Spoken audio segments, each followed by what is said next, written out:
yang akan disampaikan oleh Al-Ustaz Haji Nazril Abdul Muluk LC. Kepada Al-Ustaz dipersilahkan.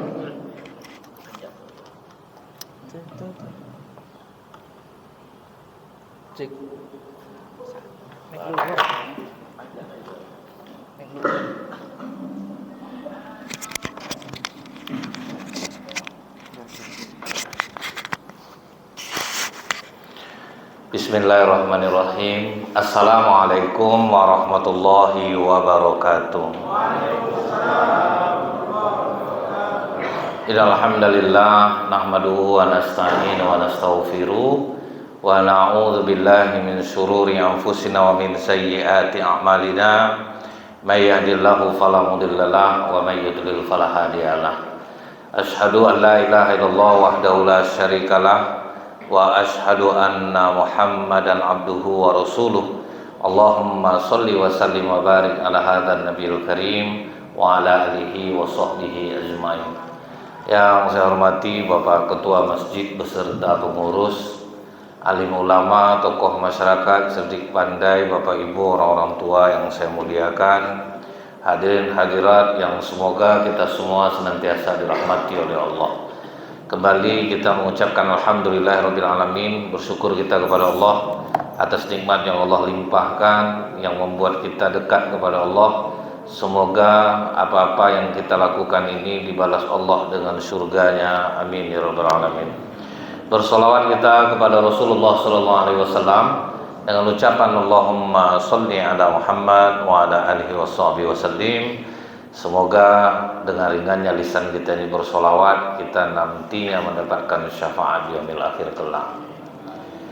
Dalam sebuah riwayat, Pak, Nabi Musa alaihissalam itu pernah menderita sakit. Kemudian beliau berdoa kepada Allah, ya Allah, saat ini aku sedang sakit. Tapi bukan minta sembuh, Pak, langsung memuji Allah, irhamna ya arhamar rahim. Engkaulah yang penyayang di antara yang penyayang. Dari sini kita tahu, Bu, Nabi dan Rasul itu rata-rata malu meminta yang sesungguhnya yang dirasakan, Pak. Jadi lebih banyak memuji saja. Kemudian Allah mewahyukan kepada Nabi Musa alaihissalam, wahai Musa, ambil akar tumbuhan itu, tapi tidak disebutkan nih, Pak, akarnya apa. Nanti Bapak cari pula, nanti tidak sembuh, nanti kecewa lah, Pak. Jadi memang dalam riwayatnya tidak disebutkan akar itu apa. Ambil akar tumbuhan itu, rebus, minum airnya. Dilakukanlah oleh Nabi Musa alaihissalam. Diambil akar yang ditunjuk Allah, kemudian beliau rebus, diminum airnya, sembuh, Pak, atas izin Allah. Beberapa waktu kemudian, berbulanlah mungkin, Nabi Musa kembali sakit yang sama, Bu. Nah, sakitnya sama, Pak, sama yang kemarin. Kemudian Nabi Musa langsung mengambil akar tumbuhan yang pernah ditunjukkan Allah kepadanya. Kemudian direbus oleh Nabi Musa alaihissalam, diminum airnya, tidak sembuh lagi, Pak. Nabi Musa berdoa kepada Allah, ya Allah, kenapa aku sakit yang sama, minum obat yang sama, dulu sembuh sekarang tidak? Kata Allah, dulu kau memintanya kepadaku, Musa. Kalau sekarang kau menganggap akar itu yang menyembuhkan. Nah, ini balik ke keyakinan kita, banyak kena masalah ini nih, Bu. Dengar kawan sakit, minum teh herbal nih, bangga, dan banyak testimoninya. Nah, itu, Pak. Makanya kadang obat tuh, Pak, cocok sama kita tuh, besok kita sakit sama kita beli lagi, tidak cocok lagi, Pak. Karena Allah marah sama kita, karena kita nganggap obat itulah yang menyembuhkan. Jadi dari sini, Bu, Allah itu mengajarkan kepada hamba-hambanya, kalian itu minta kepadaku, jangan bergantung kepada manusia dalam masalah apapun. Itu yang ditanamkan Allah sebetulnya melalui riwayat Nabi Musa ini. Rasulullah mengatakan kepada Ibnu Abbas, wahai nak, ini anak Abbas paman Rasulullah, Ibnu Abbas, jika engkau meminta, mintalah kepada Allah. Jika engkau mohon pertolongan, mintalah tolong kepada Allah. Kalau dokter yang udah tahu, Bu, sekarang ini, kalau ibu datang ke dokter yang tahu, dia nanya nanti, Bu, ibu udah lapor Allah dulu belum? Belum. Lapor dulu ke Allah, Bu, karena kami tidak bisa nyembuhkan. Bergantungnya kepada Allah. Dulu ada dokter kandungan. Selama ini saya menyangka, kata dia, lahirnya bayi-bayi dari perut ibunya yang masuk ke klinik saya karena kecerdasan saya. Sekali kena uji sama Allah, masuk seorang perempuan, udah 3 hari di kliniknya, udah semua ilmunya dia pakai, ndak lahir-lahir anak. Di situ bangkit termenung dia, Bu. Semua ilmu yang dipelajarinya sudah, tapi bayi ini tetap tidak mau keluar. Tengah malam minta ampun lah dia kepada Allah. Entah ngapa dia, terbukalah surah An-Nahl. Akulah yang mengeluarkan kamu dari perut ibumu, kata Allah. Di situ baru kaget ya Pak. Berarti Allah yang mengeluarkannya, bukan dia. Di situ bertobat dia, Bu. Baru ditanyanya secara spiritual, kamu punya orang tua enggak? Punya, Dok. Pernah durhaka enggak sama orang tua? Baru pakai sisi spiritual lagi. Iya, saya nakal, saya suka melawan sama emak saya. Dipanggil emaknya, sudah emaknya memaafkan ya, baru keluar anaknya, Pak. Jadi ternyata, Bu, banyak kadang penyakit kita ini sebetulnya spiritual yang kena, Pak. Cuman kita cari secara duniawi. Kita tidak minta tolongnya kepada Allah. Karena anak durhaka banyak sekarang, Bu. Dia kerja suami istri, anaknya ditinggalkannya ke nenek kakeknya. Kakek nenek inilah yang mengasuh anak tuh, Pak. Anak macam ulat lah kelakuannya, Bu. Sibuk mainnya ke tangga masjid aja, Pak. Taunya kita dia nganggap orang tuanya pembantu. Ketika emaknya mengatakan, emak tidak sanggup ngasuh anak kau lagi, emak mau pulang kampung aja. Kata anak ini, tidak masalah sih mak, cuman mohon maaf, kami tidak bisa lagi ngasih bulanan karena harus cari pembantu. Itulah. Berarti emaknya adalah pembantunya. Inilah yang dikatakan Rasulullah, Bu. Salah satu tanda hari kiamat, seorang ibu melahirkan tuannya. Jadi anaknya jadi bosnya, dia jadi pembantunya. Dikasih anak lah dia bulanannya. Kadang anaknya ngasih udah macam anak buahnya, mak itu, ini uang mak jangan boros-boros, beli aja yang perlu. Kan dia macam anaknya mak itu. Dari tatapan ibu-ibu terasa sama saya, kok tahu Ustaz aku ngasuh cucu ya. Saya gara-gara ceramah ini, Bu, diserang orang saya, Pak. Yang nenek-nenek ngasuh cucu lah, diserangnya lah Instagram saya. Saya enggak pengaruh sama saya diserang tuh, Bu. Yang jawab enggak saya juga, Pak. Akhirnya netizen sama netizen beradu jadinya. Yang merasa berkah dia ngasuh anaknya sendiri, dia yang membantah. Jadi kita nonton aja jadinya. Tentu nenek-nenek yang ngasuh cucu, apa pula salahnya kami neneknya? Ustadz mau mandai itu, kayak gitu ya Pak, wajar juga. Nah ini Bu ya, jadi kalau mau minta tolonglah kepada Allah. Jadi dari sisi spiritual itu rupanya Pak, yang lebih berpengaruh besar terhadap hidup kita. Saya diundang untuk pengajian Bank Mandiri seluruh wilayah Pekanbaru. Nah rupanya apa masalahnya? Sudah kami pakai seluruh kecerdasan yang kami miliki, target kami tidak tercapai. Ada ndak marketing langit? Baru pakai marketing langit, Pak. Karena Allah mengatakan apa, Bu? Wa fis sama rizqukum wa ma tu'adun. Dan dari langitlah rezeki kalian kami turunkan. Kita cari di bumi itu letih kita, Pak. Buat apa yang disenangi Allah, Allah yang akan mengantarkan rezeki kita. Ada duit, nyumbang ke masjid, itu kan marketing langit namanya itu Pak. Ada acara wirid macam ini, ada yang sedekah gulai kambing, habis sholat isya makan kita ramai-ramai. Ini misalnya nih Pak ya, itu kan dahsyat tuh Pak. Pokoknya Bu ya, apa saja kita buat untuk kebaikan itu namanya memancing rezeki dari langit.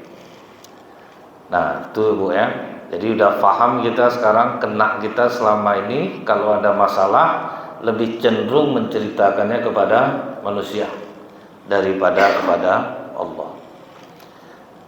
Kita ambil contoh lagi Bu, sewaktu Nabi Musa alaihissalam dikejar oleh Firaun, jadi kan mendadak larinya Nabi Musa itu Pak. Dia kan tinggal sama Firaun. Adalah orang Israel sama orang Mesir berantem.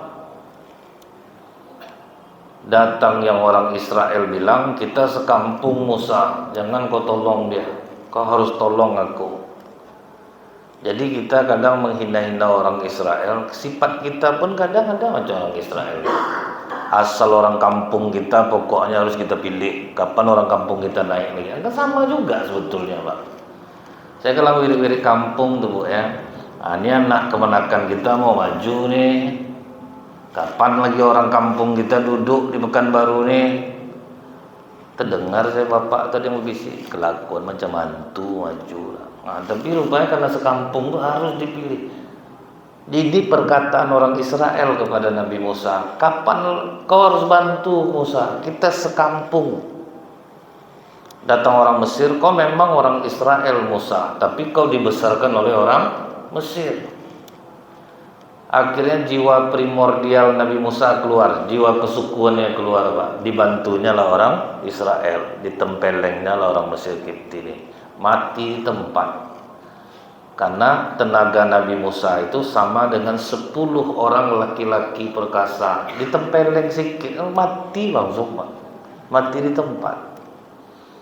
Disitulah Nabi Musa minta ampun kepada Allah atas kekhilafannya. Rupanya diburu oleh Firaun, lari tanpa ada uang Pak. Jadi dari sini kita tahu Bu, walaupun Nabi Musa itu kuat, perasaan takut itu tetap ada. Harus menyelamatkan diri itu tetap ada. Jadi tidak mau konyol gitu. Ini kadang harap jadi security, kalau datang maling 5 orang, apa yang kamu lakukan? Saya lawan Pak. Bodoh kamu namanya itu. Seharusnya apa yang saya lakukan Pak? Lari cari bantuan. Nah itu tibanya Pak. Jadi jangan konyol juga kita ini. Nah larilah Nabi Musa ke Madian. Waktu lari Nabi Musa itu Pak, itu pun pakai doa dia Pak. Dia tidak tahu kemana dia mau diarahkan. Ya Allah, tuntunlah aku kemanapun kau mau. Sampailah di Madian. Masih menggantungkan ke Allah juga. Sampai di Madian kelaparan. Duduklah Nabi Musa di bawah pohon. Berdoalah Nabi Musa, ya Allah, turunkanlah kebaikan kepadaku. Padahal aslinya minta apa Pak? Makan. Tapi yang disebut khair, kebaikan. Malu mau minta yang sesungguhnya itu Pak. Kita kadang kita aturlah Allah lagi kan Bu kan. Berilah kami rezeki ya Allah, kalau dapat ya Allah ya. Yang inilah yang tidak payah lah ya Allah. Kita tak ngatur Pak. Sedangkan para nabi aja berdoa tidak mau dia mengatakan yang sesungguhnya. Padahal Allah kan Maha tahu tuh Pak. Tapi itulah adab. Dia tidak mau meminta yang sesungguhnya. Terus diulang-ulang Nabi Musa doa itu Pak. Minta kebaikan, minta kebaikan. Habis berdoa minta kebaikan, justru datang ujian. Ujiannya itu apa Bu? Ada 2 orang perempuan yang sedang membawa ternak, hendak diberi minum. Tapi terhalang karena banyaknya laki-laki yang memberi minum ternaknya, maka perempuan itu menunggu. Nabi Musa kasihan. Dalam keadaan lapar itu didekatinya perempuan itu. Kalian dari tadi di sini lagi ngapa? Kami mau ngasih minum ternak kami, cuman laki-laki terlalu ramai. Bapak kalian mana? Bapak kami sudah tua. Jadi kamilah yang menolong bapak kami memberi minum ternak. Ya sudah, biar saya bantu dalam keadaan lapar, nolong orang lagi. Nampak oleh Nabi Musa bongkahan batu yang di bawahnya masih aliran sungai itu juga ada air yang banyak di sana. Diangkat Nabi Musa lah batu itu. Terkejut perempuan ini, batu sebesar itu mudah diangkat oleh Nabi Musa. Tapi Nabi Musa bukan MPO nih Pak, bukan tebar pesona pula, enggak. Memang itu memang menjadi kebiasaan beliau diangkatnya. Dikasihnya lah ternak perempuan ini minum satu persatu sampai dapat kenyang semuanya. Setelah itu Nabi Musa kasih kepada perempuan ini tali ternaknya. Nabi Musa duduk kembali di tempat semula. Berapa tambah kelaparannya kira-kira itu Pak? Tidak minta upah, tidak ada bilang tolong nanti ya bang, tolong nih, tolong nanti kasihlah makan agak sepiring, tidak ada. Dan disinilah terbukti ketulusan Nabi Musa sebagai laki-laki, tidak genit. Kalau kita kan nolong, pokok dek ada apa-apa telepon aja bang. Abang kalau nolongnya memang hobi ya bang, kan inilah bang. Bapak ketawa karena nyata Pak. Payah Pak jadi laki-laki tulus. Ingat saya dulu di Samratulangi itu ada orang jual gorengan banyak dulu tuh. Pasti yang cantik itu yang ramai orang beli Pak. Yang nenek-nenek itu duduk aja Bu. Mengparah kita nih Pak. Ingat saya dulu asal pulang ceramah subuh ke Pandau, adalah anak gadis jual bubur ayam. Seramai-ramai bapak minum makan bubur ayam di sana. Sampai jadi tanda tanya saya Bu. Sejak kapan lah atuk-atuk nih suka bubur ayam tiap hari ini ya? Tidak ada makan lontong pula Bu. Kalau lendang sesekali oke lah Pak. Akhirnya bergantilah sama mama yang jualan, langsung sepi. Tidak ada lagi Bu. Tutup jadinya bubur ayam itu semenjak emaknya yang jualan. Susah menjadi laki-laki yang tulus, susah. Nah Nabi Musa mengajarkan Bu, bantu, udah bantulah, jangan macam-macam. Karena bapak ini kadang Bu sama istri orang ramah minta ampun Pak. Itu yang kadang sedihnya istri-istri itu. Tak tanggung ramahan bertanya, Bu sehat? Nah, jadi kadang ibu-ibu ini tertipu lah, dia tak seramah suami aku, padahal dia di rumah parah juga Bu. Cuma kadang ibu-ibu ini dibandingkannya pula Pak, tengok bapak apa tuh ramah, padahal istrinya gitu juga di rumah, tengok bapak apa tuh ramah. Sama semua. Sama orang ramah, datang istri mengadu, bang sakit perut aku bang, makan juga cabai itu lagi. Kalau ke istri.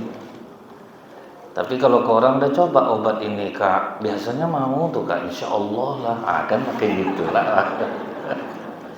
Tahu saya permainan bapak, udahlah tuh, ubah lah tuh.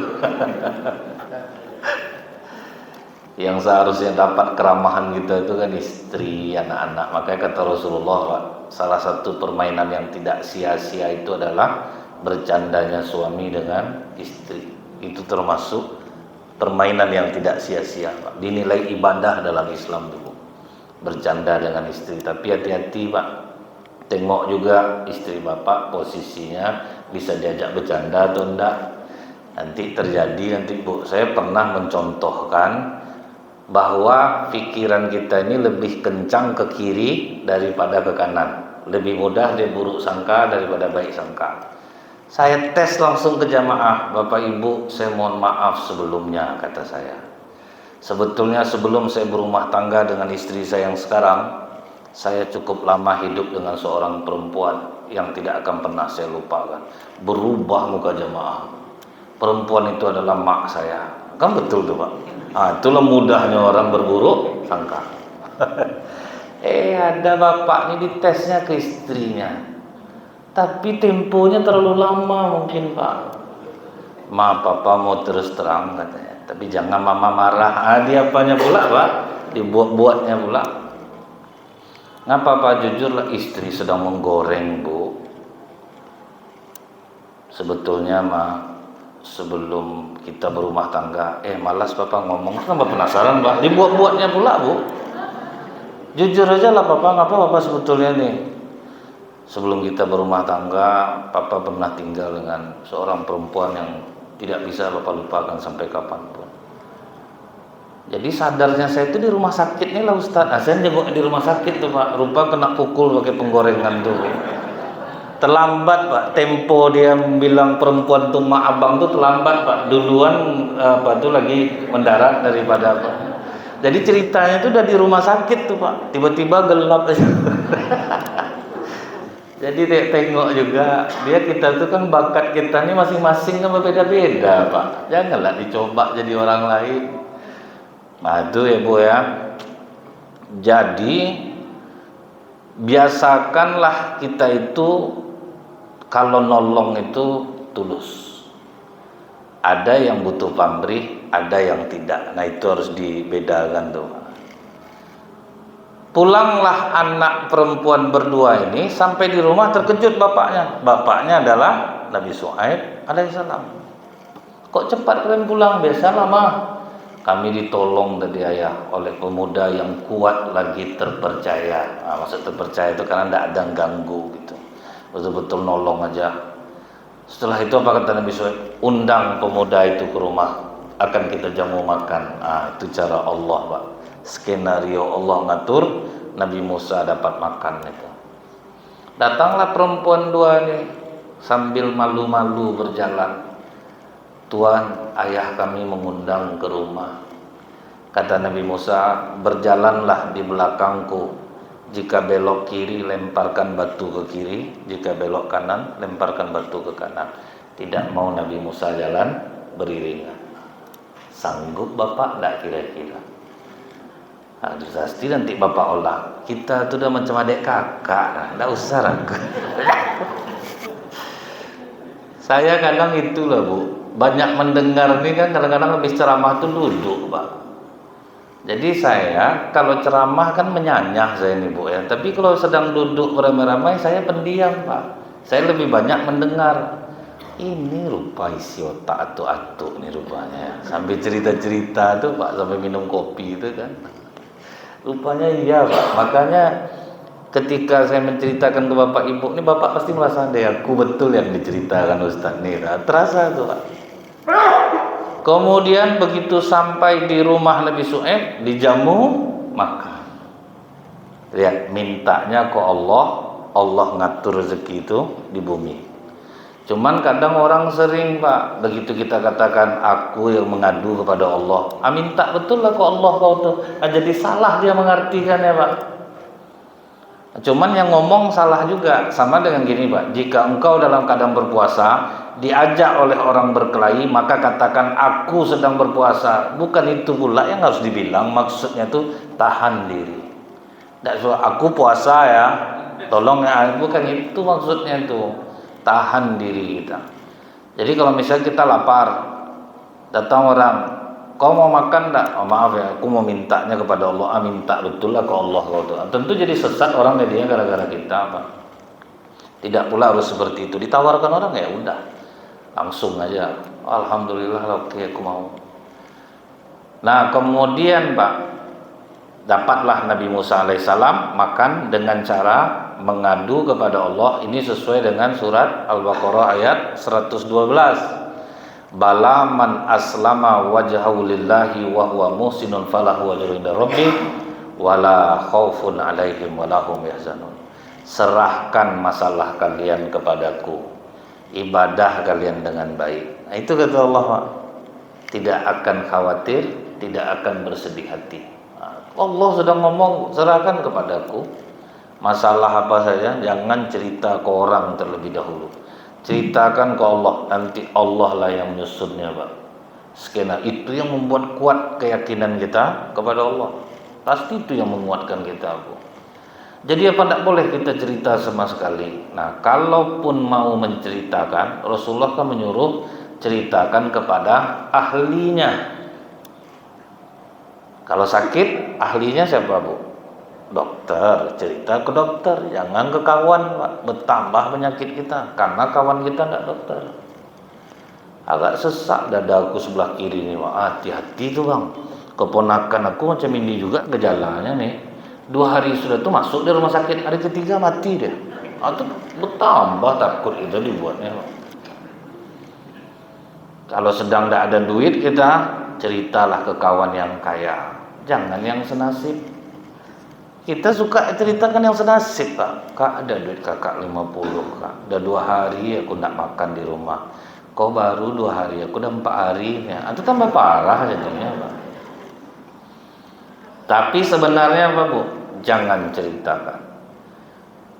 Itu guna, Bu, makin susah hidup kita, ya udahlah, sholat banyak, minta tolong ke Allah. Keluar minta tolong kita sama manusia, banyak kecewanya, Pak.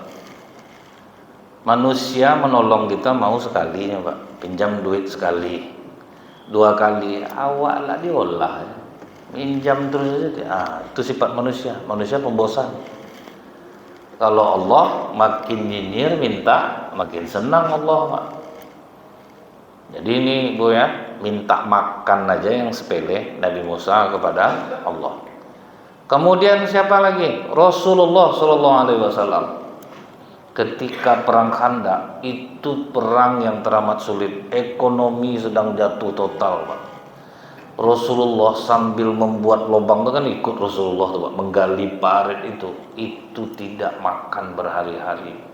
Yang tahu siapa? Abdullah bin Jabir. Dia terdengar dekat dia dengan Rasulullah, Pak.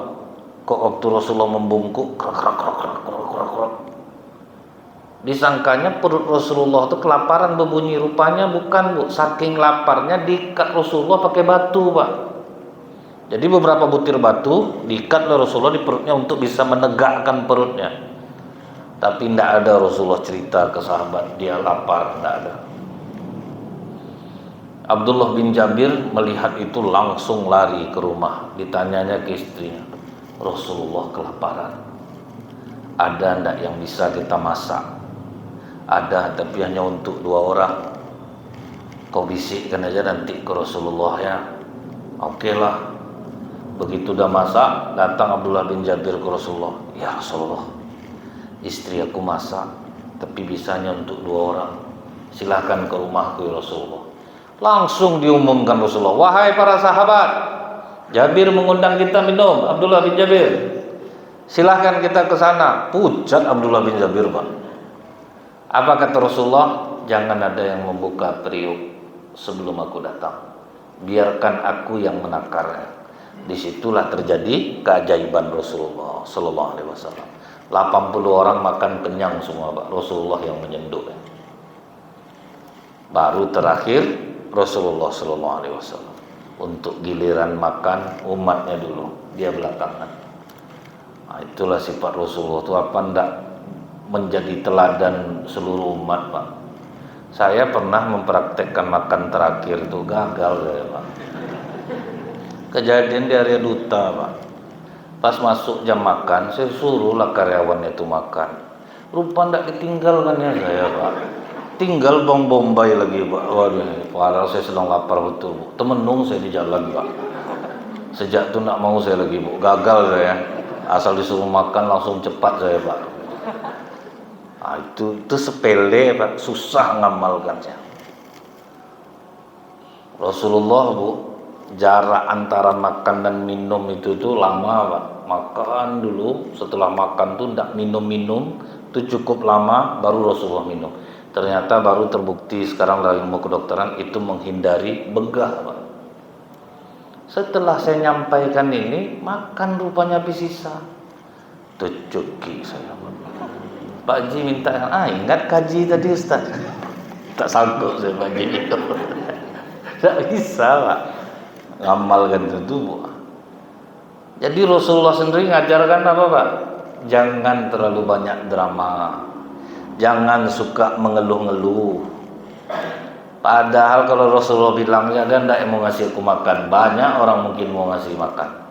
Tapi Rasulullah ngajarkan jangan pernah minta kepada manusia. Tapi ada yang berbuat baik, disitulah Rasulullah mengiyakan, dan dengan izin Allah makanan itu cukup untuk seluruh pasukan. Dan ini pula lah yang diamalkan oleh Abu Hurairah radhiyallahu anhu. Jadi ini berturut-turut, Bu, teladan ini. Abu Hurairah sedang lapar, Pak. Siang udah keluar, dia berdoa dia ke Allah, ya Allah, berikanlah aku kebaikan ya Allah. Lewat Umar bin Khattab, Pak. Alhamdulillah ya Allah, Umar yang kau utus. Rupanya Umar cuma nyapa aja, Pak. Abu Hurairah, apa sini? Tidak ada, tegak aja Umar. Oh ya, aku duluan ya. Rupanya enggak, Pak. Setelah itu, Bu, terus berdoa lewat Abu Bakar Siddiq. Oh alhamdulillah ya Allah, ternyata Abu Bakar yang kau utus. Tapi tetap tidak mau menceritakannya. Pas lihat Abu Bakar, Abu Hurairah apa? Tidak ada. Duduk aja sini. Aku duluan ya. Rupanya tidak juga baru, Pak. Tetap tidak mau ngomong. Terus berdoa ke Allah. Sampailah Rasulullah SAW yang lewat. Abu Hurairah, belum makan kan? Belum ya Rasulullah, ikut aku. Disangka Rasulullah mau ngajak dia makan langsung. Rupanya apa, Bu? Aku ada makanan, pergi kau ke masjid, ajak seluruh ahlus sufah untuk datang makan. Nah, tujuannya, Pak. Belum dia dikasih makan lagi, disuruhlah jemput ahlus sufah dulu, Pak. Makan orang itu dulu.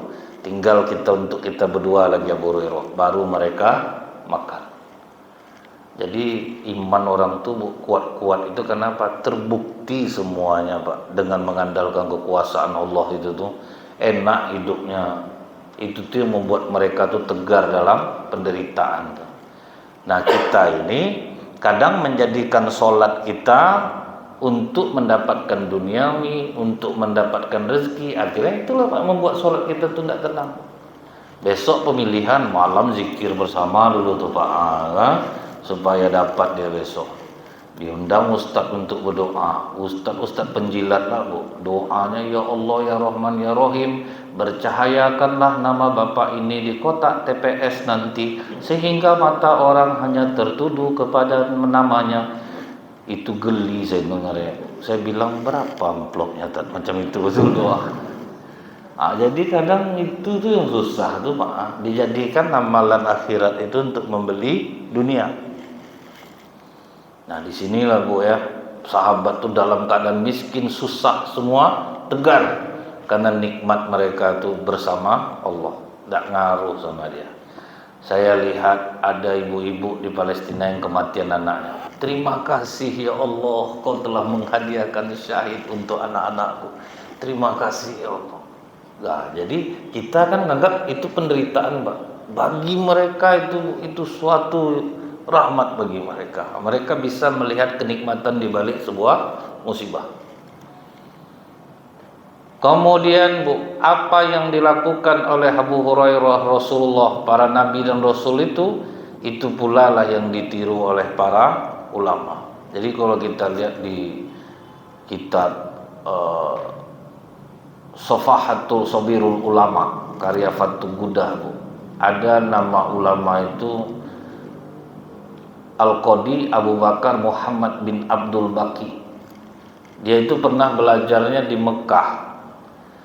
Dapat ujian, Pak. Duit tidak sampai, orang tuanya tidak sanggup membiayai dia. Dia udah menahan lapar selama beberapa hari.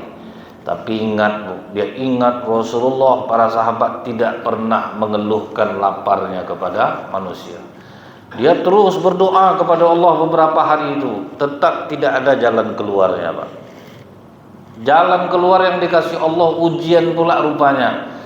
Dia pas jalan pulang, dapatlah dia kalung mutiara di dalam kantong sutra yang berwarna merah. Dibawanya lah pulang mutiara ini.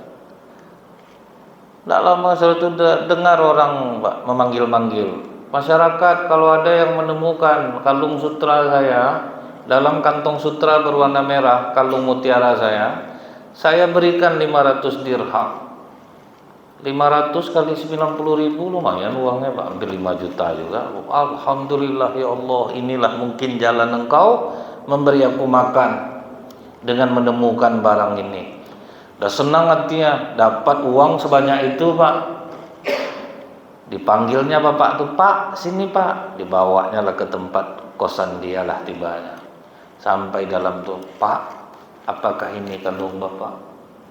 Ini kantong sutra. Alhamdulillah, betul ini punya saya. Saya akan tunaikan janji saya. Ini 500 dirham untuk. Teringatlah dia, Bu, masa aku harus pamrih di tengah penderitaan orang. Itulah berkelailah iman nih, Pak. Di sisi lain ini uang halal, kita dalam keadaan lapar. Tapi apakah mungkin aku akan mengambil uang orang dari kesusahan yang dia alami? Itulah dipikirkannya. Akhirnya menangis, dia tolak, Pak, cepat keluar dari rumah saya. Enggak, pokoknya ambil uang nih. Enggak, mohon maaf saya, Pak, bawa uang Bapak. Macam itu, Pak. Padahal udah halal nih, Pak. Masih mikir juga, Bro. Kalau kita kan balikkan barang orang justru enggak dikasihnya kan heboh kita. Enggak. Memang parah nih. Dapat barang dia enggak terkasih sama dia. Itu susahnya tuh, Bu. Ini dia tahu dia diuji, Pak. Padahal ini uang udah halal nih. Dibalik kan ya, enggak, saya enggak mau, Pak. Ambil uang Bapak. Cepat keluar dari rumah saya. Jangan ganti akhirat saya dengan dunia. Padahal dalam keadaan lapar yang teramat sangat. Kecewa bapak tuh keluar, Bu. Tapi akhirnya dia keluar dari masalahnya, tidak diceritakan dalam riwayat ini. Beberapa tahun setelah kejadian itu, dia selesai belajar di Mekah, naik perahu pulang ke Syam. Dihantam gelombang lah kapalnya itu, Pak. Selamat dia dengan bergantung ke beberapa kayu, Pak.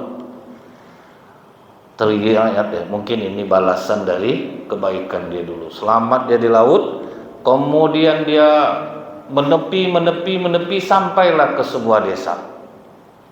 Di desa itu yang pertama kali dicarinya apa, Pak? Masjid. Sujud syukurlah dia di masjid itu. Dibersihkannya dirinya, mandi dia. Pas masuk waktu asar azan lah dia, Pak. Dia orang berilmu, suara bagus, tentu heran masyarakat ini baru dengar kita suara ini. Makanya, Bu, disunnahkan yang azan itu orang-orang bersuara bagus. Di masa Rasulullah yang boleh azan cuma 2 orang, Abdullah ibnu Umi Maktum, kemudian Bilal bin Rabah. Tidak ada selain itu. Umar tidak ada, Abu Bakar tidak ada. Jadi saya mohon, Pak, Bapak yang bersuaranya agak kurang, tolong jangan azan. Nanti berdosa orang di rumah dengar, nanti aturan datang ke masjid jadi tidak, Pak. Siapa suara macam serinai azan lah. Kecuali, Pak, memang tak ada orang lagi waktu masuk, itu mau tidak mau azan lah. Dia kadang salah ibu juga, Bu. Ibu ini udah senang suaminya mau ke masjid. Pas pulang suaminya habis sholat maghrib, dengar suara azan dari dengar, Bang, abang yang azan, Masya Allah, Bang, merinding aku dengar suara abang. Tuh tambah candu bapak tuh azannya dia. Sampai sholat dia dekat mik azan tuh, tidak boleh orang gantikan dia. Jadi dari dulu tuh memang seperti itu, Pak. Ini bukan untuk menjatuhkan atau apa. Rasulullah tuh pun tidak sembarangan loh, Pak. Misalnya nih, sebetulnya yang paling apa tuh tidak boleh mendirikan sholat berjamaah tanpa izin imam tetap. Itu, Pak. Ditunggu dia dulu keluar, kan itu yang sebetulnya, Pak, kan. Jadi tidak boleh sembarangan orang maju jadi imam, orang azan sebetulnya, Pak. Cuma di masyarakat kita tuh mungkin hari ini belum bisa kita amalkan, suatu saat mana tahu ada yang tetap terus bisa. Ibu-ibu yang bersuara bagus, pengaruhnya besar. Nah, jadi begitu dia azan, ramai orang datang ke masjid. Setelah sholat asar ditanya-tanya orang, dibilang dia dari Mekah, dia belajar di Mekah. Oh, kalau begitu mungkin ini sudah skenario Allah nih Ustadz sampai di sini. Tolong ajarkan orang kampung kami biayai hidup Ustadz selama di sini. Ajarkan kami sholat yang benar, ajarkan kami agama, ceramahi kami. Setelah lama Ustadz itu di sana, orang kampung takut kehilangan dia. Ustadz, di kampung kami ini ada anak perempuan cantik, anak yatim, orang kaya. Ustadz nikah ya sama dia, dipaksa oleh masyarakat. Akhirnya udah saya coba ta'aruf dulu. Setelah ta'aruf rasa-rasanya cocok, baru ke tahap nazar, boleh saling melihat. Jadi boleh perempuan itu membuka cadar atau membuka jilbabnya untuk dilihat kepada orang yang menjadi calon suaminya. Pas dia membuka jilbabnya itu terkejutlah Al-Qadi Abu Bakar Muhammad bin Abdul Baqi ini melihat kalung yang dipakai perempuan itu. Sampai keluarga perempuan itu bilang, Ustadz, mata kemana nih? Masa tidak ke wajahnya, masa kalung dilihat? Langsung kata Ustaz tuh, kalung ini mengingatkan aku dengan suatu peristiwa beberapa tahun yang lalu. Pernah ada bapak kehilangan persis kalungnya seperti ini dalam kantong sutra yang berwarna merah, dan aku yang menemukannya. Langsung takbir keluarga perempuan ini. Berarti kaulah yang sering diceritakan bapak perempuan ini dulu. Dialah yang kehilangan kalung yang kau temukan tuh, sampai dia berharap mudah-mudahan Allah menjadikan kau menantu dia. Akhirnya itu yang membuat kau sampai kemari. Jadi yang payah-payah jodoh, jujur-jujur aja lah hidupnya. Allah yang ngantarkan Pak, ngatur skenario hidup kita tuh, jadi Allah yang ngaturnya. Kalau kita nyerahkan kepada Allah, Allah lah yang akan mengatur skenario itu. Jadi mudah-mudahan ini membuat kita semakin yakin dengan kekuasaan Allah dan membuat kita semakin dekat dengan Allah. Subhanakallahumma bihamdika asyhadu an la ilaha illa anta astaghfiruka wa atubu ilaik. Assalamualaikum warahmatullahi wabarakatuh.